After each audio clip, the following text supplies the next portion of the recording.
the district heating and cooling in Spain. So let's think about that. Let's go to the next speaker from Denmark. He's come to share with us the good practices from the Northern Europe and how they are making advances. And we have Raymond Skaarup. He's the CEO and managing director of Taarnby Forsyning.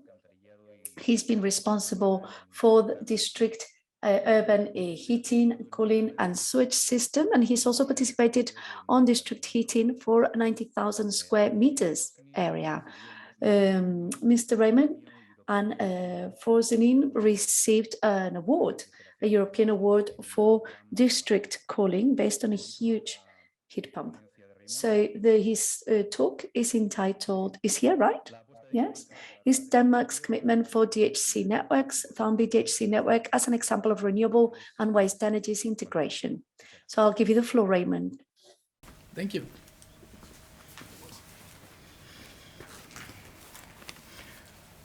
I'll put this away. Thank you very much. My name is Raymond Skaarup, and I'm CEO at the of the utilities. Thank you. In Taarnby. If any of you have been in Denmark, you have probably been in our city, but you might not know. But the big Copenhagen airport is in our city, so they're also a very big customer. This is the large area that is the pearl of our district cooling. I'll come back to it later. Our energy producing equipment is here, and this is a very large area that has just been built. A large medicine company, a large hotel, and office buildings, and also over here. So this is the district cooling, but my program is also talking about the Danish commitment to district heating.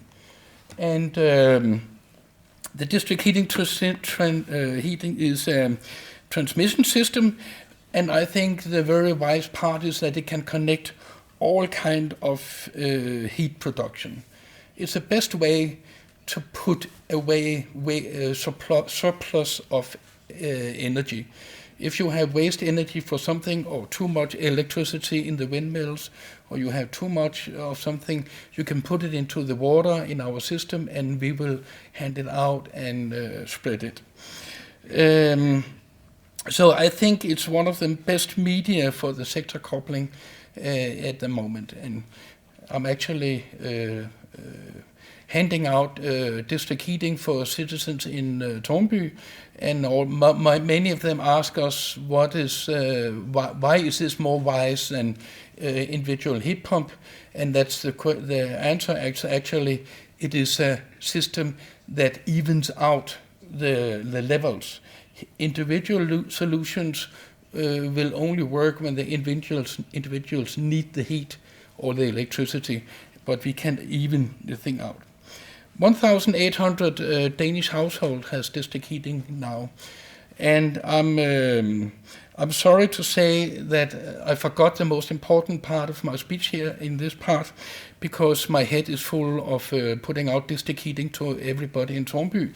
But since this paper has been made, these numbers, Denmark has now committed to that everywhere in Denmark where district heating is a possibility, it has to be there within 5 years. So we're talking about 400,000 households with natural gas or oil that has to be converted into district heating. So this should be, because this is the Danish commitment at the moment, due to the war in Ukraine with the Russian gas, and also due to the green changement, we want district heating to be there where it's possible. So, I'm sorry, but for my house, I'm putting up like 8,000 households. We buy the heat from a company, and they have the goal to be carbon neutral within 2030, I think it says, and which makes the district heating a very green way of getting heat for your housing. We have 30,000 kilometers of heat, of pipes, out and back, and it is quite a long while.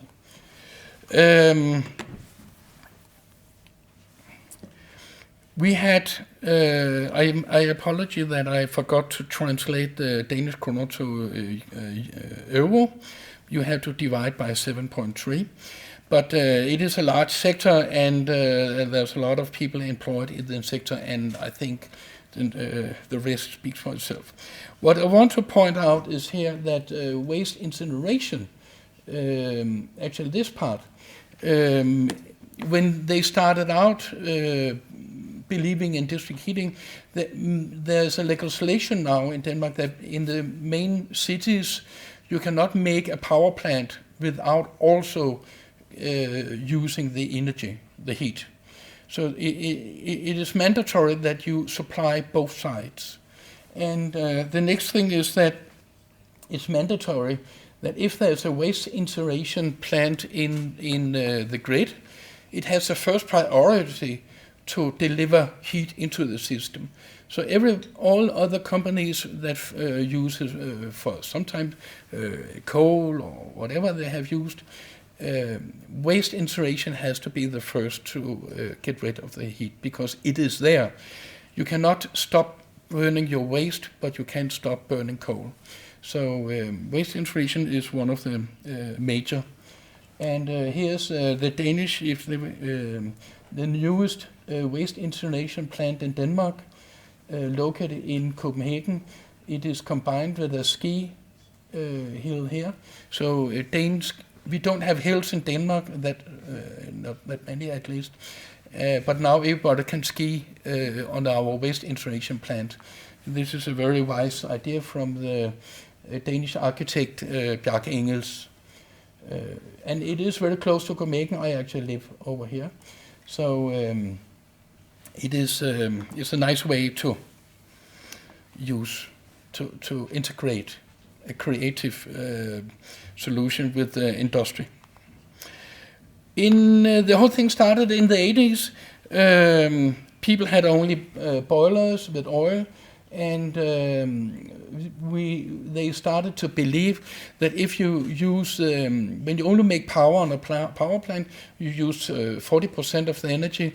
If you use the heat as well, you can get close to 100. So we started to do district heating systems, and this is actually the area of Copenhagen. This is the city of Copenhagen over here, and we have now 3 or 4 companies that buy hot water from the power plants, deliver hot water to cities, to for example my company, and we deliver the hot water to all the customers in Taarnby. And it covers a large area. There's also another waste incineration plant on the grid, and there's the ski hill waste incineration out here. And out here is a system. Also have a waste incineration plant also here. So and actually one up here is also so the whole system here is based on a district heating system. Taarnby Forsyning participated in this in the 82, and we did it a very cheap way and outsourced all work and everything. So it was actually a very cheap system to run. So in Taarnby, 20,000 people in Taarnby have district heating, got district heating in the 80s. Taarnby municipality, a suburb of Copenhagen, 42,000 inhabitants, about 10,000 households. We have a large business as the airport and other businesses, but mostly housing flats and single-family houses. The municipality is owned 100% by the city, but the city, it is made out as a stake company, so the city has not any direct influence on the company. We had to run it professionally. And we deliver water, clean water, hot water, cold water, and dirty water as a sewage. So we have everything in water. We have, let me see, this is Taarnby, and the airport is actually a large part of the city here. All the green part, there's a highway here. Highway and a metro and a railway and everything. And north of this is mainly storage or flats, buildings and flats, and they are delivered with district heating above the highway. Below the highway, this is a plan, and this plan is only few years old, but now it's, and we haven't even realized it yet, but all of a sudden, due to the new statement from the government that everybody has to get district heating, I have to make district heating at all the gray areas, this blue area, and all this down here. So hopefully within 5 years, everybody should have district heating. I think 5 years is optimistic. And especially because now when the government has claimed that everybody has to change, all of a sudden the industry is, all the prices has raised to some abnormal level, and all of a sudden it becomes a matter of the individual that has to choose district heating, but it's now it's a very expensive, it's more expensive than it used to be. So now the competition with the local heat pump is even larger. So in one way, I would like to have the district heating out anywhere, because one day people would want district heating, but it takes some time to get the pipes in the road, and people don't understand that if they say I want district heating now, I can't give it. It is not like getting electricity because it's there. So we have to have pipes out, but it's too expensive. Everybody wants pipe now. All the consulting companies are busy, all the pipe companies are busy, all the digging people, the welders, everybody is busy. So it's quite a challenge right now. I think this time our district heating has some challenges now. First of all, it seems like all the big power plants that we have 400 megawatt and 300 megawatt and several of those power plants, and the way they are green at the moment is that they burn biomass. If EU claims the biomass is not carbon neutral, we have a very big problem, and I think the big power plants is history. So when these power plants runs out, we will need to do heating otherwise. Large heat pumps, I think, seems to be the solution at the moment. But that also means that I have to design my district heating system with heat pumps separate in my system instead of having a large access point. Geothermal heat is also being investigated, and I think it will come to us, like very, very deep wells to pick up hot water from the ground. I think they're talking about 2 kilometers, which is very interesting, and it seems like we will get that one sooner or later. But we also need, I think, we would like to, we use the waste heat from the waste incineration. We should be better to use the waste heat from anything. Groceries, data centers, and airport cooling system, and so on. And it's not easy. My people who runs my system don't like me when I say I need to pick up all the heat, because it becomes a little more difficult to run the system when you have to add in there's a lot of control and steering in delivering to adapt the heat into the system and to have it out. So a lot of pumps has to be more coordinated in the system. Right now it's a very simple system. It's a one pump and it runs a whole system for us. So storage, we should be able to storage all the heat that is there. But I don't know yet how to do it. Some of it could be the ground system that Melinda showed us before, and I think there will be some of it, maybe very big holes in the ground as being tested at the moment, and I think the people behind it hoped that you could do something on top of it when it's filled. Usually they will cover this with grass, and I hope that you can make a football lawn or something on top, because then you can use it. It seems that it's not that stable on the top yet. So in my city it will be very difficult to find a location for such a big area that you cannot use on the top. But I think it must be a matter of time before somebody has found a solution.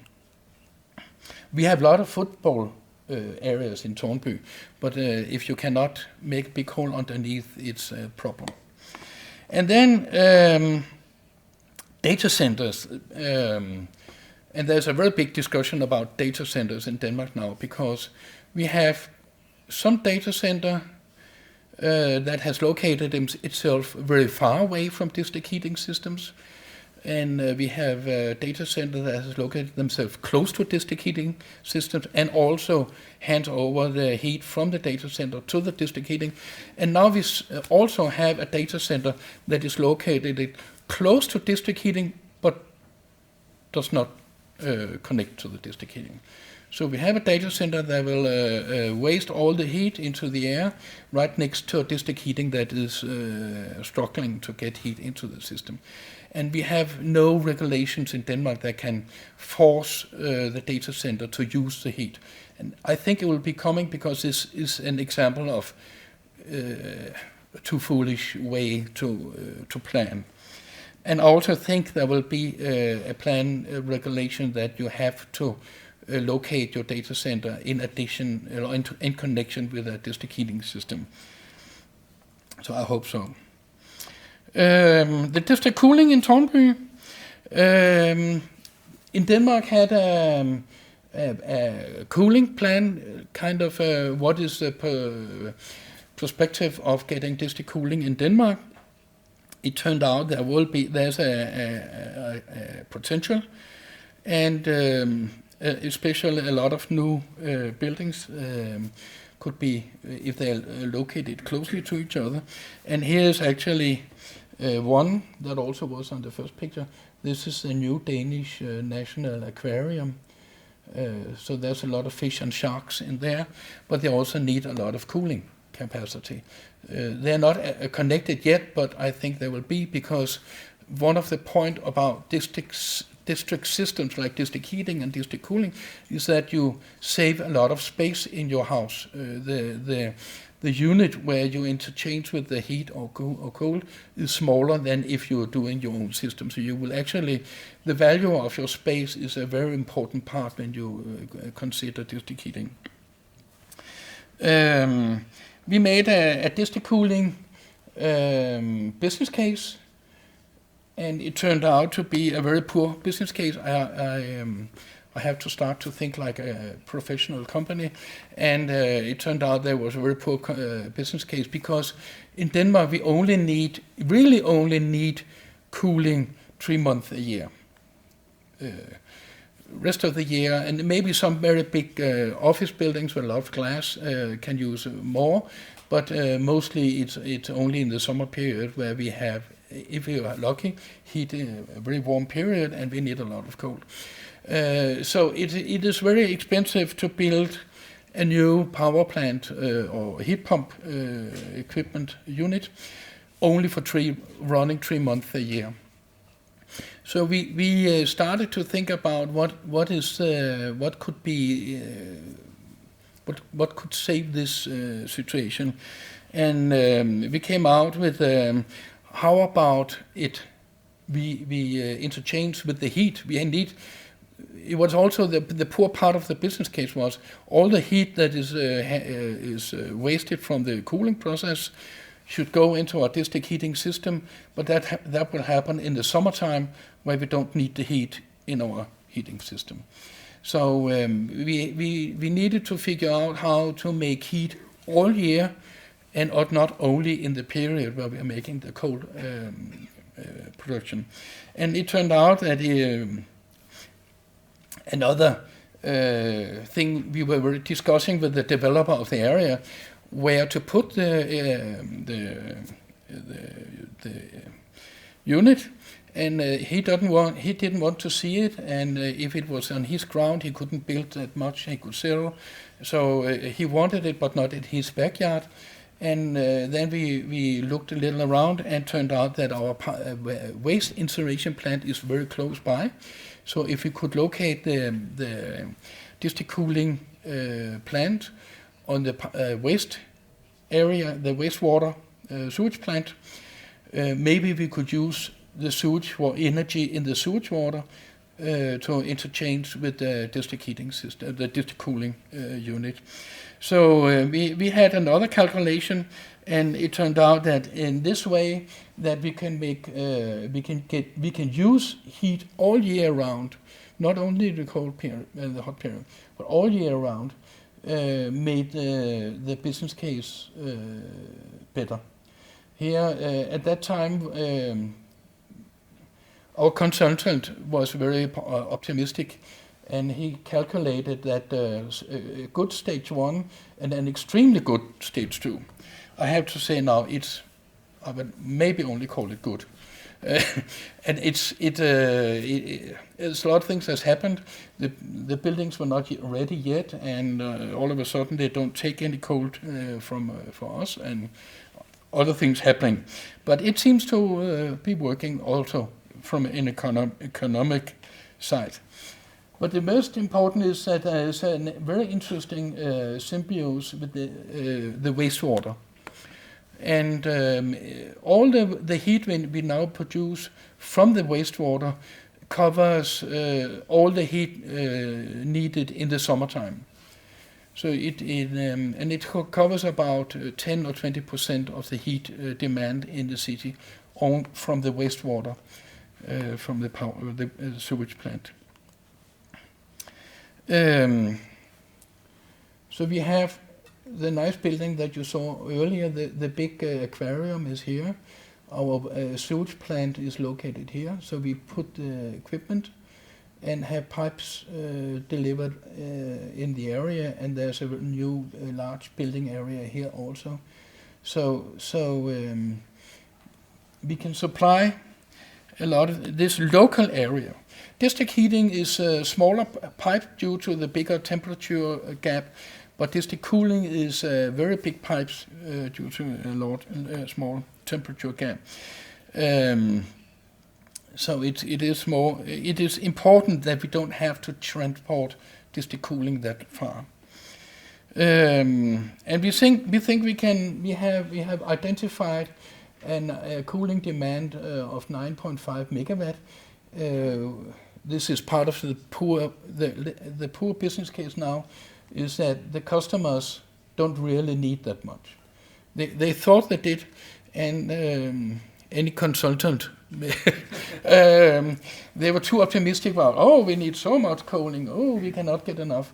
So we dimensioned our plant for that, but it turns out that I think they were going very secure with their estimate. But 9.5, and right now we are making 5, and that's sufficient. But we have the possibility to make ground source with an additional 2 megawatt. There's a park out here, and we expect to be able to make to store the heat and cold in in a possibility to change, to push the period where we need it. And this is a very interesting, because I think we need to put the surplus of heat into the ground for the winter time in that area. So that will be next step. There's also a big chiller, a tank, 2,000 cubic meter tank for cold water. And actually, this is also part of the benefit of the district, of the collective systems, is that you even out the peak of the use. So the tank here is the main supplier. So when the customers call for cooling, it will take from the tank, and our equipment make water for the tank. So some need the cool. Some have peaks at 1 hour, and some other have peaks at other hours. And I think this is the benefit of the systems. And similar, we have all our ground source, we have wastewater energy, and we have the production from our heat pump. So we have a balance here in our production. I'll just run quickly. There was a very big interest in the municipality to do this, because it's important for the municipality to have an attractive developing areas, and district cooling in this area was a very important benefit. We were looking for two large customers, and in actually our district heating was on another slide. Our district heating systems in Denmark is non-profit. So all the money that we might earn too much one year, we have to pay back the next year. So and we cannot put money from our wastewater company to the heat company, or from the heat company to the cooling company. So to make a cooling company had to be I had to make myself very believable and look into the eye of the customer and say, I can do this for you, but you have to pay me first. And they paid amount, I think, 2 million euro up front for me to be able to do this. But because the financial structure about our companies is non-profit, so we don't have any money to put into other companies. This is good, but this also has some disadvantages. We had, this is a schedule of all the steps that we had to get through. We had to form our business company. We had to have approval from national agency, because we were not doing heat and power, which I told you in the start there was a demand for, because so the National Act has actually not developed in time with the development in the area. So we had to have an accept that we work without it. And we had to go to the bank and get the money, and all of a sudden, and then the developers could not get this fast enough. And this is actually the problem with the collective systems. When the developer decide, I would like district heating or district cooling, I need it now, because I start to build and next year people are moving in, and I hope you're there with your district cooling. And I have to say, I'm sorry, because there's a lot of troubles, and one of them is the EU process, when you have to bid out your program so everybody can make it, takes a lot of time. And after that, we can start. I'm in the process right now, and people don't understand why we are not digging. This is the plant, and this is a very big discussion. the politicians in our city council thought this thing would be ugly, so it has to be green. So we have to plant something that can climb and make it green and look nice in the area. And this is a model photo. I think the Green Party is here now. And luckily they have accepted that things will have time to grow. But this is the 2,000 cubic meter tank, and in here is machinery.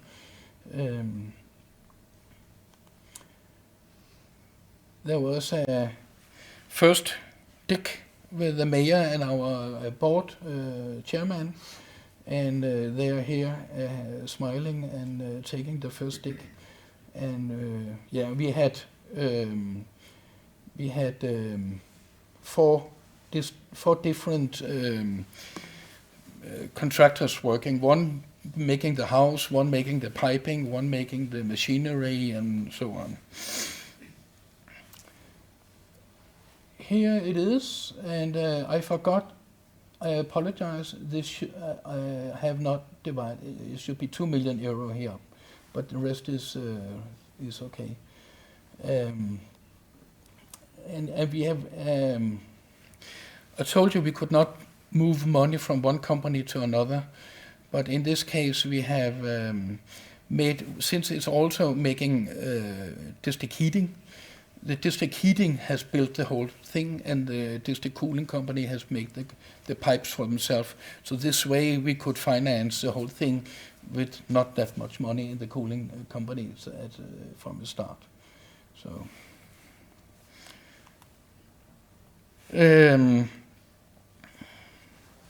the heat pump, here the heat pump has a capacity of 10% of the heating capacity in our city. Pumps into the red system here, and we get all our heat from a point up here. So yeah, and the idea is that the heat production, when it's 2 years old, so we are still working on it, and we are still working on how to control the thing. Right now we control it manually. And we look at the electricity prices. If they are lower, if it's cheaper to run the plant than to buy the heat from our supplier, we will run with it, and so on. But this has to be automized one day. It could also be automized by when the electricity is greenest. But right now we are experimenting with making things to work properly. And this is the pipes we had to hand out. The district heating pipes are here, and district cooling pipes are here. So you see, it's quite a big difference in the size of the pipes, which also makes it relevant.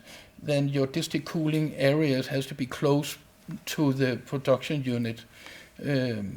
So it is very expensive to make these bigger pipes. But they are dragged. They made a hole here, and they are dragged underneath a road and comes up like 100 meters on the other side. So it's a very big pull. But it's a very nice no-dig way to pass difficult areas like heavy roads or so on. And this is where the tank will be sitting up here and connect to the system. The principles of the plant: we have the heat pump here making a cold side and a hot side, and the tank, and all this can be mixed in either way. So usually the best part is when there's a demand for cold water, we have the waste, so-called wastewater, will be handed out into the district heating system. So the thing is that we don't waste anything, and yet we do, because sometimes, as I told you, actually right now the waste incineration is actually also pushing heat into the system. So our heat pump here is in a conflict with the waste incineration heat. So sometimes if the cooling demand is large, then we cannot actually use all the heat. This is why we have to be able to store it in the ground. But right now, the magic touch came in here, and the magic touch is from the sewage water. So the sewage water comes into a filter, comes into a heat exchanger, and in periods where we have a surplus of heat, we can put the heat back out into the sewage water. Or in periods where there is not need for district cooling, we can take the sewage water and the other heat from the sewage water and make district heating out of the sewage water. So the sewage water has become the magic touch. So it can work different ways with the same unit, and this is actually a very wise. I'm very happy about that solution. But the best part is if we can make this to run without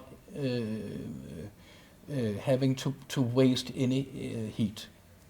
So this is the plant, and again, the building and the tank, and they are green and nice.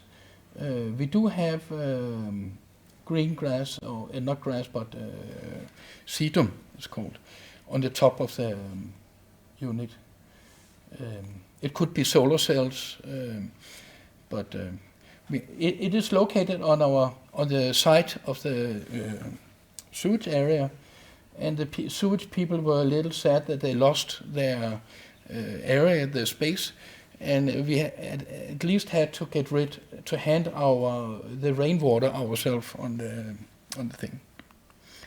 Yeah, thank you. And this is the price that I was mentioned earlier, the European Heat Pump City Prize 2021, so which we are very honored to have. So this one.